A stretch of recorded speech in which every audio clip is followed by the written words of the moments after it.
What's up guys, welcome back here. Today I'm back for another video, and in this video I titled it Jayson Tatum called game, and that's because he did call game in the Celtics 122-121 victory over the Milwaukee Bucks. I'm going to talk about both sides of the Celtics and Bucks and what's going on later on for the season. Before we start the video, you already know it's going to be a banger. Make sure to drop a like, comment down below on any of the videos you want me to do. Don't forget to subscribe to the channel. At 72 right now, it goes 100 by the end of the year, if that's possible. But now let's get started. But before I talk about the Celtics and Bucks, I want to give a shout out to Terry Rozier, John Morant, DeMar DeRozan, Trae Young, and all the great players who had great games. That includes RJ Barrett and Domantas Sabonis, who all had really great games, but I'm not going to be doing a video on them. So I want to give them a shout out for their amazing performances. Hope they know that they were known. But about the Celtics, they took the 122-121 dub over the Bucks. They looked really rough in the first half, I'll admit it, but they started to bounce back. Jayson Tatum hit the game winner, ended with 30 points, but didn't really shoot well. He mostly picked it up at like the end of the third and like big moments in the fourth, as he shot 12 for 28 and 6 for 13 from the three. They didn't get to shoot a single free throw, which I thought was weird, but ended with 30 points in 33 minutes no matter what. And as for the leading scorer of the team, it was actually Jaylen Brown. He led the team with 33 points.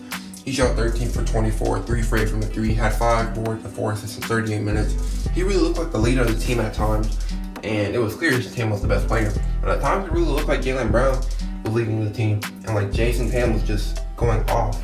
But you could tell in the end of the game that Jayson Tatum was clearly the best player on his team, and he really wanted to win this game bad.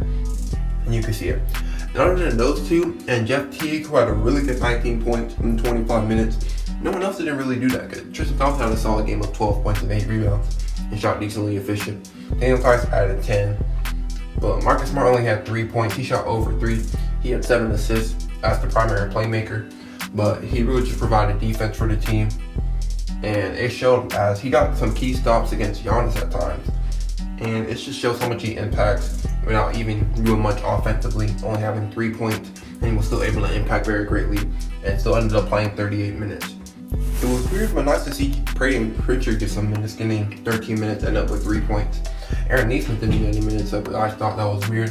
I feel like this Celtics squad is really good, and they ain't even close to what they really could be by the end of the year, especially when Kemba comes back. And as for the Bucks, this was a really tough one to lose. You had Giannis going off for 35 points and 13 rebounds, but he was in foul trouble, and he had 7 turnovers, most of those turnovers just being charges. Middleton had a really good game, ended up with 27 points. He started off really rough shooting, but he picked it up, ended with 27, 14, and 8. Shot 10 for 20 and 3 for 8 from the 3. And you could tell that this game they really should have had, but Giannis ended up selling that last free throw. That would have been tough. You know Giannis isn't a very good free throw shooter, but Giannis was having a really good game from the line, being 6 for 7 before that last free throw shot, and it was just short. But two guys who really had a good game but weren't really getting talked about were Jrue Holiday and Dante DiVincenzo. Jrue Holiday ended with 25 points and 6 rebounds, 10 for 16 shooting. Dante DiVincenzo ended with 15 points and 5 rebounds, 6 for 11 shooting. And I felt like they had really good games, to be honest. And guys who didn't have a really good game, DJ Wilson, he just doesn't look like he fit well. And hearing from other Bucks fans that I was talking to before, he wants DJ Wilson traded immediately. I do not disagree with him, to be honest. Didn't score, had 5 rebounds. He was just there jumping up and down, running around, getting torched. And it was weird seeing the 60th overall pick play in the first game of the year. That's just weird for me to see. Sam Morril got to play, and it wasn't like no garbage time minutes. He got to play at the end of the first quarter for 5 minutes. That's going to boost up his confidence a lot. That means he had a really good training camp where they're really going to trust the rest of their depth as DJ Augustine was out. And we'll see if he gets any more minutes going on in the future, or this was just a one-time thing. When DJ Augustine comes back, he's just not going to play no more. But as for the Bucks as a whole, they really shouldn't be disappointed in this game. They did a really solid job. They really could have closed out. And now going on for the future, I still think they're going to be like a 1-seed type team. And I feel like they're still going to have a really good season, but it's really going to be the playoffs.